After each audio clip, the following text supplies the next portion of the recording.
8:55 Eastern Daylight Time. And Columbia and its affiliated stations bring you Elmer Davis and the news.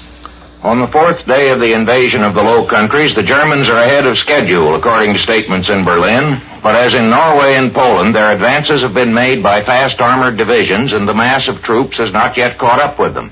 Accordingly, there is a different front on almost every road. One of these armored columns seems to have struck into Liège from the northwest, and according to the German statement, holds the city, though it is admitted that the forts east of it are not yet taken.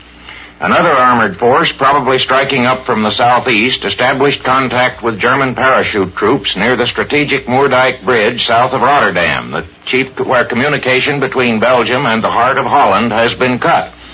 But farther east, Dutch troops are still fighting along the IJssel and Maas rivers, though the German infantry may be able to pour through the breaks in their lines made by the armored divisions.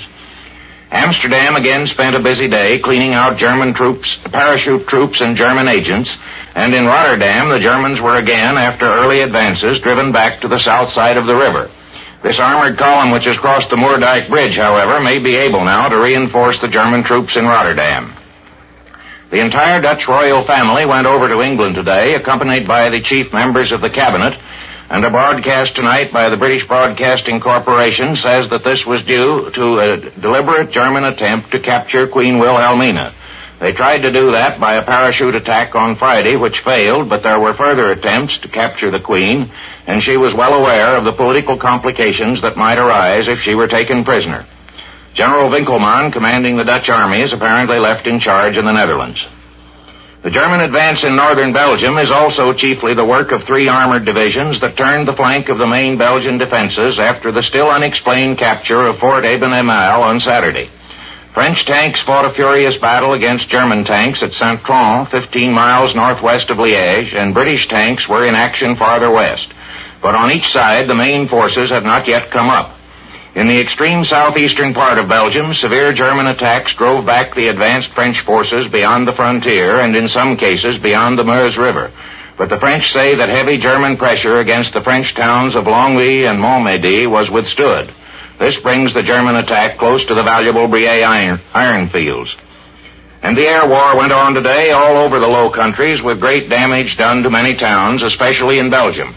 Our correspondent Edwin Hartrich reports from Amsterdam that German mass bombing flights over the Netherlands have been pretty well broken up by Dutch fighter planes acting on radio orders like cruising police cars, but small groups of bombers are still active. And powerful units of the British fleet are in action off the Dutch coast. Reports from Stockholm say the Germans are still pushing on in Norway. Troops were landed today at Bodø, about 100 miles south of Narvik, apparently from ships that managed to reach that point by keeping close along shore. There is increasing alarm in Sweden over the concentration of German troops just over the Norwegian border and mysterious movements of large German ships just outside of Swedish territorial waters. In Italy, the anti-British campaign goes on to such an extent that reports from Rome say that British subjects have been advised by their consuls to leave the country. Despite increasing threats of the fascist press, however, that Italy will soon take action, neutral observers are far from convinced. Meanwhile, it is pointed out that the threatening Italian attitude immobilizes a considerable part of the French Army and Air Force on the Italian frontier, besides the Allied fleets in the Mediterranean, so that Mussolini is already rendering considerable strategic service to Hitler.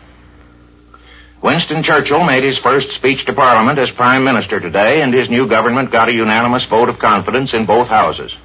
Churchill said that the British people had before them many long months of struggle and suffering. "I have nothing to offer you," he said, "but blood, toil, tears, and sweat. Our aim is victory, however long and hard the road may be, for without victory there is no survival." End quote. Evidently, the British have taken to heart the German statements that this war that began last Friday is a world revolution. And in Washington, there was fresh agitation as to the condition of American defenses. President Roosevelt will send a special message to Congress this week asking for more defense appropriations, which, according to Washington reports tonight, will be largely devoted to anti-aircraft and anti-tank guns, and it is proposed already to raise the debt limit. This is the Columbia Broadcasting System.